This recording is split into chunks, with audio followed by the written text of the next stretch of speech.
Hello everybody, my name is Rick Flores and I am the Director of Emergency Services for 100 Board Up of El Paso.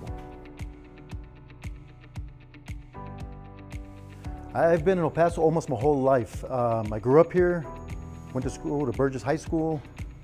I enlisted in the Marine Corps right after, served a few years, and I kind of bounced around from job to job until I decided I didn't know what I wanted to be. Turns out it was a firefighter. I actually moved to Las Vegas. I didn't think I was getting the job here, and I got the call about a year and a half later. Came back, and 27 years later, here I am. I think I was like any other kid. You see the big red fire trucks, you think that maybe one day I'm going to be a firefighter. And I was lucky enough to hear about it one day, took the test, and I came on the job. And I got to tell you, man, those 27 years, they go by in a flash. It feels like it was just 2 years ago I was in the academy, and I just recently retired. It was an awesome career. I wish I could stay longer, but when it's time to go, it's time to go. Well, with the fire department, definitely, when I went in, I really didn't know what to expect. I think a lot of what you see is on TV, but the real job is nothing like it. The friends you make, number one, the people you help over the years is pretty cool. And you don't realize how many people you're affected till after your career is over and you look back. So I definitely take that with me forever.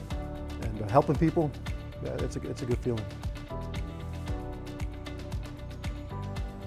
The services we provide are board up and roof cover. We have temporary fencing, emergency demolition, emergency cleaning and deodorization, crime scene cleanup, biohazard cleanup, and 24-hour water damage service. When I first heard 100 Board Up, I really had no idea what they were about. Over time, I educated myself over them. I actually ran into them at a few fire calls that I made when I was still in the fire department. And to be honest with you, 27 years on the job, I never realized what people go through after a fire. At some point, whether it's the fire department or the police department, we're going to leave the scene. And the victims of the fire, the owners of the business, the owners of the home, are going to be left afterwards not knowing what's next. And I like to think that we're the answer to what's next.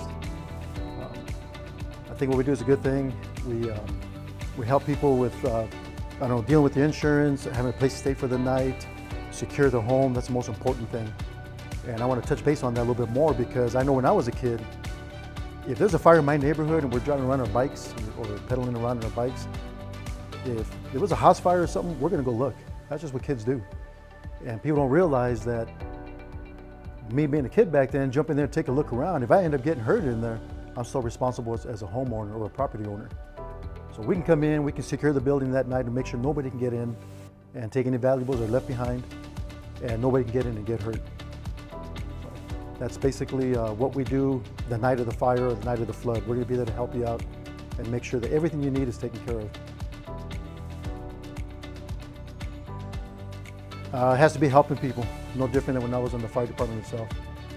Like I mentioned earlier, I never in 27 years put much thought into what people go through after an incident. I mean, there's so much to deal with. If you wreck your car and you take it to get fixed, most of the time in a week or two you have it back. With a house fire or a business fire, man, I didn't realize it could take months before you're back in your home. So to me, there's a whole lot of stuff going on through people's minds. And I'm hoping that by us being there, we can put them at ease and make it a little bit easier to handle as far as their emergency goes.